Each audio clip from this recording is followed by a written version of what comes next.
Moi non, moi je suis énervé moi. Ah oui. Moi je suis très énervé. Moi. Attention. Non, mais c'est oui. Tandax de Genin-Gros là, qu'est-ce qu'il y a? Bien sûr, moi je suis énervé. Vous avez vu ce multiplex hier soir? Non. Ouais, il y a plein de choses qui m'ont pas plu moi hier. Il y a au moins 3 raisons qui expliquent ce gâchis et on va en parler dans cette chronique. Cette chronique, pourquoi la Ligue 1 a raté sa sortie? Regardez. Bravo à Baptiste Vautier. Ah ouais. J'ai compris, c'est la sortie. Ah, il y a des moyens. Exactement. C'est excellent. Bon, alors, là, il faut bien le dire, on s'attendait à beaucoup de rebondissements dans le multiplex, mais ça n'a pas été le cas. Non, complètement. À part le 4-3 entre Strasbourg et Monaco, 5-4 on n'a pas eu de rebondissement. C'est ça. Le classement n'a quasiment pas bougé pour les équipes qui jouent gros dans ce classement. Il n'y avait pas de suspense pour Paris, toujours leader. Lens, toujours deuxième.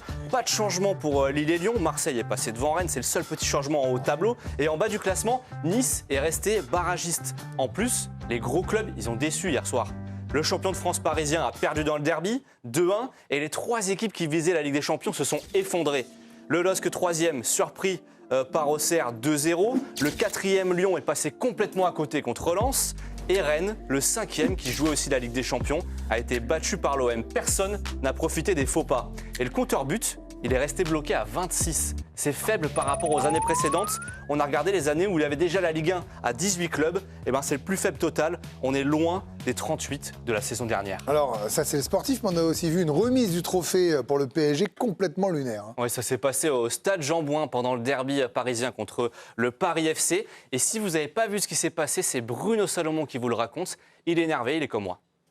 Quand on a vu 3 techniciens débarquer avec une espèce de pancarte avec marqué champion, qui était en train de le placer juste devant le parquage des supporters parisiens, qui n'étaient pas tous à l'heure, alors que le Paris Saint-Germain avait demandé à ce qu'ils viennent assez tôt. Les joueurs arrivent en basket. Franchement, si on avait pu les mettre aux toilettes, je pense que ça aurait été fait. Vincent Labrune, qui habituellement ne vient quasiment jamais. Là, il débarque, se fait insulter par les supporters parisiens, qui déjà, ça met de la tension. Et puis, que dire de la part du Paris FC, la speakerine qui continue de parler, qui est en train de vendre quelque chose qui est en train de se passer sur le parvis de Jean-Bouin. Et là, on a voulu faire le côté, vous voyez, on ne se met pas en 4 pour le Paris Saint-Germain, on fait ça à minima. C'était tellement minime que c'était nul.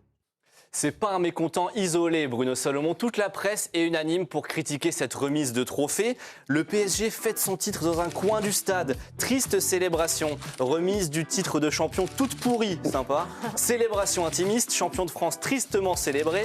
Drôle de célébration, d'une tristesse folle dans un stade Jean-Bouin à moitié vide. Le gros problème de tout ça, c'est que c'est la pire publicité pour vendre le championnat en France et à l'étranger. Qu'est-ce que tu as vendu à l'international? Un champion. Mais attendez, même Dijon a mieux fêté son titre de champion de Ligue 3 que le Paris Saint-Germain cette saison. C'est complètement fou en fait. Moi, j'ai vraiment du mal. Même 3 a été un plus beau champion, a été mieux fêté que le Paris Saint-Germain. C'est quand même fou, non? Alors vous, par exemple, sur le plateau, si je vous propose ces célébrations, qu'est-ce que vous en pensez? Vous préférez celle du PSG ou celle de l'Inter? Regardez, par exemple, à ces images. Qu'est-ce que vous préférez, Loïc? Celle de l'Inter, mais ça n'a rien à voir. C'est pas la Ligue qui organise, ça, c'est le club qui organise ça. Alors il y a les arrêtés préfectoraux. C'est le club. Ah bah oui, là, mais là vous comparez, c'est pas comparable. Regardez Porto, là encore, c'est le club amusé, il y avait du monde, c'est sympa. Ah, c'est des belles images, tout ça. Avec l'appui de la presse. La honte du week-end, et c'est beaucoup plus grave finalement qu'une célébration ratée, elle est pour les supporters qui ont envahi les terrains à Nice et à Nantes. Oui, ça c'est des images dramatiques qui ont fait le tour des réseaux sociaux. À Nantes, en plein match, c'est une centaine de supporters qui sont sur la pelouse et coach Vaïd qui veut intervenir en personne et qui est complètement dévasté par cette situation. Il est retenu par la sécurité, mais il essaie de parler aux supporters cagoulés qui sont devant lui. Voilà comment il a vécu cette situation. Il l'a dit à l'équipe aujourd'hui, il a donné un interview. Quand j'ai vu les gens courir vers le vestiaire, j'ai essayé cette folie à la Vaïd pour dire stop, car je savais ce que ça voulait dire pour Nantes si on arrêtait le match. J'ai dit pas ça, c'est pas bien ça, pas pour Nantes. Vous pensiez qu'ils allaient m'agresser? Jamais je ne l'ai pensé. Je suis comme ça, courageux. Quand j'ai envie de faire quelque chose, j'y vais. C'est Vaïd, c'est comme ça. Cette histoire m'a vraiment marqué. Je pensais finir autrement. Même scène honteuse à Nice. On change de club, mais cette fois les supporters ont attendu la fin du match. Ils ont pu voir leur équipe incapable de battre l'ogre messin avant d'envahir la pelouse. Mais le problème pour Nice, c'est qu'il y a un barrage contre Saint-Etienne qui arrive et qui pourrait se jouer à huis clos à cause de ça, parce que le règlement, il est très strict. S'il y a envahissement de terrain en l'absence de tout comportement hostile, c'est une amende. Mais si l'envahissement de terrain est de nature hostile. C'est huis clos total ou partiel. Et d'après les informations d'Étienne Moiti au journal, on se dirige vers le huis clos parce qu'on a vu qu'il y avait une attitude hostile de la part des supporters. Bref, j'ai pas passé un bon moment devant ce multiplex, mais je suis un éternel optimiste. Je me projette et je dis vivement la saison prochaine. Merci beaucoup Jérémy, avec Arthur Gérard, Baptiste Vautier aujourd'hui. Voilà pour la team. Pourquoi c'est vrai, Ambre. Si on revient sur le titre du PSG, la célébration. Bon, là, Jérém, il a été provocateur. Quand ils ont célébré le titre au Parc des Princes, généralement, c'est bien fait. C'est vrai qu'il y a le plan Vigipirate aussi dans Paris, des arrêtés préfectoraux. Il y a plein de choses. Pareil, on a vu la fan zone, c'est très compliqué le soir de la finale, parce qu'il y a 40 événements en même temps dans la capitale. Donc ça, on tient compte de ça, on le comprend. Mais franchement, se dire que ça va passer crème, parce que c'est le Paris FC, en fait, c'est ça, hein. C'est 20 mètres. Ils disent, c'est à Paris, il n'y a pas d'hostilité. C'est invraisemblable de penser que ça allait être bien. C'est plus qu'invraisemblable. Pour moi, c'est un manque de respect. Voilà, pour moi, négliger à ce point-là la célébration de la meilleure équipe du championnat, je rejoins Jérémy, c'est non seulement une mauvaise publicité, mais c'est un manque de respect absolu. Parce que je ne sais pas si Lens, s'ils avaient été champions sur la pelouse de Lyon, est-ce qu'on leur aurait réservé le même sort, un petit coin de pelouse comme ça, devant un parquage, on aurait fait des festivités incroyables. Donc, en fait, toute la saison, on entend cette espèce de petite voix qui dit que le Paris Saint-Germain est favorisé, etc. Mais là, il y a... ils le sont quand même quand il s'agit de reporter les matchs, quand même. Oui, mais c'est aussi d'ailleurs l'exemple d'une mauvaise publicité de la Ligue 1, de vider de toute sa substance ce genre de rencontre. Ça en fait partie, ça alimente le narratif comme quoi la Ligue 1, c'est tout sauf se vendre. Voilà, moi, je trouve ça moins grave, en effet, que la violence, mais je trouve ça ô combien ridicule, pathétique, et je trouve que c'est un immense manque de respect. J'ai pas compris pourquoi Vincent Labrune allait y aller. Il savait quand même qu'il allait... Pardon, Moi, je pense que ça ne le dérange pas. Je ne plébiscite pas, je ne favorise pas, je ne veux pas d'insultes, c'est pas la question, mais je dis, c'était sûr quand même que ça allait être... Mais franchement, ça s'en fout. Je pense qu'il va devant les supporters parisiens, donc c'est très bien qu'il va se faire insulter, il n'y a pas de souci pour lui. Sur Après, oui. Ok, on n'est pas d'accord avec ça. Qu'est-ce qu'ils ont dit au PSG de ça ? Mais c'est le PFC qui est responsable de ce... Non, le PFC, ils ont dit pas après le match et pas sur la pelouse parce qu'on a une autre célébration à faire après le match, ce qui est plutôt logique. Et donc la LFP a essayé de trouver une solution. Et maintenant, on n'est pas d'accord, mais quelle autre solution possible ? Le parc est juste à 40 mètres, en fait, Loïc, mais il est question d'avoir un accord de la préfecture. Oui, si tu veux faire un événement... C'est compliqué de... Franchement, c'est dans le meilleur des mondes, c'est dans le meilleur des cas. Mais c'est impossible d'avoir un match Paris FC PSG et de remplir le Parc des Princes en même temps. Pas remplir, mais on le sait, on connaît très bien. Non, mais pas le soir même, c'est pas jouable. Non, mais c'est pas jouable.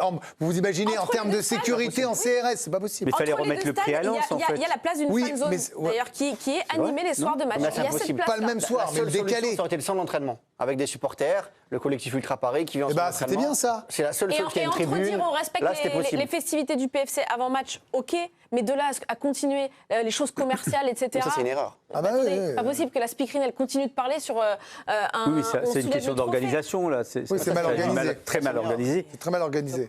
Mais c'est vrai que moi je sais pas si les joueurs du PSG. En fait, il y a un truc. Moi, je me suis dit voilà, c'est leur 14e, ils gagnent chaque année. Les gars, dans 15 jours, ils font avec des champions, donc ils n'ont pas besoin de célébrer. Mais je suis pas sûr de ça, moi. Mais ils auraient peut-être dû remettre le prix à Lens, en fait. C'est ce jour-là qu'ils sont champions, puisqu'ils peuvent plus le faire au Parc des Princes. Pourquoi aller le faire au Paris FC alors que c'est le club concurrent quand même de la capitale ? Enfin, il y a quelque chose qui se joue là. Peut-être qu'à Lens. Parce qu'ils se sont dit. Alors, en fait, je pense qu'ils ont estimé, mais ça, c'est peut-être. C'était plus. Il y avait plus de sifflets possibles à Lens qu'au Paris FC. Parce qu'ils se sont dit, c'est Paris, c'est le début. Il n'y a pas de rivalité. Il n'y a pas de rivalité. Le président du PFC, c'est les Lensois qui vont siffler.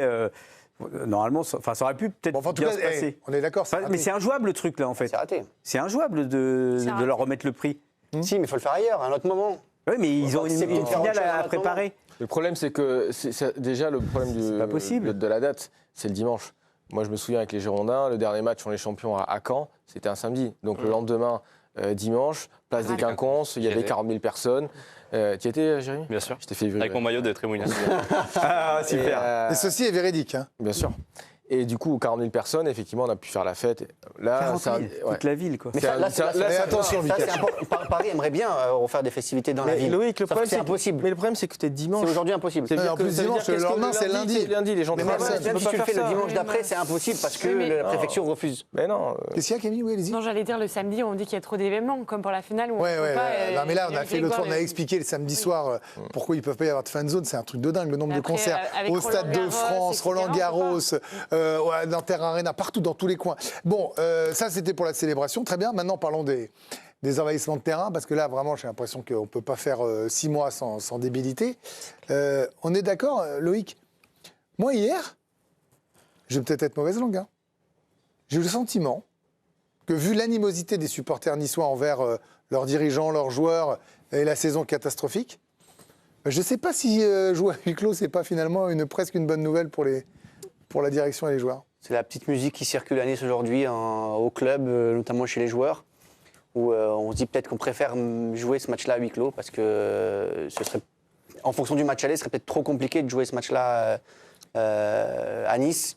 Parce que oui, si jamais ça se passe mal, si Nice finit par descendre, qu'en plus ils ont perdu la Coupe de France une semaine avant, là pour le coup ça va dégénérer. Après ils peuvent tout gagner encore. Personne veut. Le maintien et la Coupe de France. Ils peuvent tout gagner, mais comme ils peuvent tout perdre. Donc, Voilà. là, quand tu prévois un événement, tu es obligé de penser au pire, avant de penser au mieux. Donc je pense que même pour les joueurs, ce serait même plus facile de jouer malheureusement sans leur public à Nice que face à leur public. En tout cas, Une partie du public. c'était prévisible. Avant le match, tu te disais que au moindre problème à Nice, ils vont tous aller sur le terrain. À Nantes, moins. Ah Nantes, ah bon moi Je me disais qu'ils descendaient déjà, donc... Non, mais à Nantes, ils sont tous chauffés à blanc. Hein. Les Quitas ne sont pas venus pour ça. Ils sont pas venus, les Kita. Hein. Pour ça. Ouais, mais ils le savaient très bien. Mais ils auraient dû mieux organiser. Franchement, Ce qui est terrible dans les images, c'est allez-y, que quand allez-y. tu vois les supporters cagoule, quoi. Ouais, Cagoulés. jaune et verte. Ça fait peur quand même. Je pense solutions. ouais, Quand vous avez 100 mecs qui viennent Ouais, sur la ça- pelouse près du banc, bien sûr que ça fait peur. Non. Mais cela dit, Vaïd Ali On Lodic, parle de dissolution. Avec 10 mais il y a solutions un de la vrai- Brigade Loire, en fait- dès ce matin, c'est terminé. Ouais, mais après, c'est 100 mecs qui sont quand même à la Brigade Loire. Mais alors, c'est pas assez. Non, mais il y a un vrai c'est souci pas quand même. C'est les leaders, c'est les leaders de ces Loïc, personnes-là qui doivent gérer Au-delà de les ça, autres. on a un vrai souci. Ça a été mal géré par l'association. L'association, elle sera remplacée par une Mais- autre. Le groupe Ultra continuera de vivre, mais plus sous ce nom-là et plus avec ces leaders-là. Il On a faut- quand même il un faut que souci malgré tout, avec le les groupe équipes ultra qui descendent continue. tous les ans. Enfin, je veux dire, on maintenant, n'accepte pas la c'est défaite, ça, en fait. ça va pas, quoi, cette histoire. Parce que tous les ans, il y a 2 équipes qui vont descendre, une qui va jouer les barrages, et à chaque fois, il va y avoir problème bien avec sûr. les joueurs pendant la saison. Bien sûr. Enfin, je veux dire, c'est le principe du football. Il faut retrouver un truc un peu. Je veux dire, en Angleterre, personne ne se tape sur c'est la la tête vie quand du vous foot, descendez. quoi. hein. Voilà, c'est dramatique. Alors, il faudrait que ce soit moins dramatique, peut-être, parce que la descente, elle est catastrophique financièrement pour Mais pour en les Espagne, clubs et les il n'y villes. a pas ça non plus. Enfin, j'ai Il y a un l'impression vrai qu'il y a souci, là. chez nous, en fait. On est C'est allé un mal un peu- récurrent en France. Hein. Ouais. Ça commence à vraiment le devenir, l'hostilité à fracture entre les joueurs, les vestiaires et les supporters. Il faut vraiment qu'on règle ça. En tout cas, en Bah, fait, on ne sait ouais. pas gagner, on ne sait pas perdre, en fait. Non, Exactement. ouais, mais après, il y a une dernière C'est un chose. bon résumé. Je voudrais saluer Vaïd Ali Lodic parce que, Non, c'est à horrible. son âge, Ouais. il descend. Il va voir les gars encagoulés. Mais au courage. Moi, là, lui, je l'autorise à parler de lui en disant Vaïd. Oui. Il y en a d'autres, ça me courageux, gonfle. Lui, ça Vaïd. m'amuse. Vaïd, courage. Vraiment, je le trouve fantastique. Ils n'auraient rien fait. Il les fait reculer. Hein. Il avance, les mecs Il y reculent a trop quand de même. respect. Moi, je trouve Mais même moi, j'ai- que là, je vous voyez, recule. si j'essaie de Je trouver vois, un truc positif, Ouais. c'est que finalement, dans la dernière image qu'on aura de Vaïd, qu'on peut trouver ça dégueulasse de lui faire ça pour son dernier match, Il y a et ça celle-là, l'est. il y a celle-là Oui, aussi, c'est- mais je trouve que voir ce gars-là au courage comme ça, moi, ça lui donne un côté super-héros éternel, vous voyez ce que je veux dire? Plus fort que la bêtise. Encore plus quand on sait que ses boss n'étaient pas là, ils ne sont pas Ouais. déplacés. Lui, il première est ligne. tout seul. C'est-à-dire qu'il il a pris ses coronesses, il est allé tout seul. Et puis effectivement, on voit bien les supporters reculer un peu parce que c'est Vaïd. Il y a énormément de respect pour Vaïd. Et même sur des supporters enragés comme pas possible, il y a Vaïd, il recule. Et les gars Une devaient image se forte, dire, si jamais on fait... on met le feu comme ça, peut-être que les Kita vont en avoir marre, mais en fait, non, c'est pas le cas. Donc, C'est leur argent. voilà, ça marchera Ils pas. mettent tellement d'argent dans le club que au moins remercier l'Equita de faire exister Nantes. Et on se dit, et des fois on dit une descente pour un club, ça va être compliqué financièrement. On sait qu'à Nantes, au moins, financièrement, Oui, on n'aura pas de mais il soucis. faudrait peut-être mieux utiliser l'argent pour Exactement. éviter de descendre. Sur ça, on est d'accord. Oui, là, ça, je peux l'entendre Sur aussi. ça, on est d'accord. On finit avec le Havre? Et oui, le Havre qui finit aussi sur une note un petit peu négative malgré le maintien. C'est Mathieu Bodmer, le directeur sportif, qui a annoncé quitter le club. On a senti qu'il en avait gros sur la patate. Et puis dans la foulée, son président, Jean-Michel Roussier, lui, a avoué son impuissance face à ce départ. On les écoute. C'est quoi la suite, Mathieu? C'est qu'il n'y aura pas de suite, malheureusement. Parce que j'ai décidé d'arrêter. J'avais pris le président depuis quelques semaines. Il y a des choses que j'ai du mal à accepter en interne. Donc j'ai pris la décision d'arrêter. On verra ce que je ferai plus tard. Je l'entends, le désarroi. Est-ce que je le comprends? Est-ce que je le partage? La réponse est non. Je ne suis pas arrivé à le retenir. C'est comme ça. Et qu'en est-il de Didier Digard? Loïc Tanzi, le coach, à vrai, va-t-il rester? Il a rendez-vous avec sa direction, donc lui, je pense qu'il aimerait bien rester.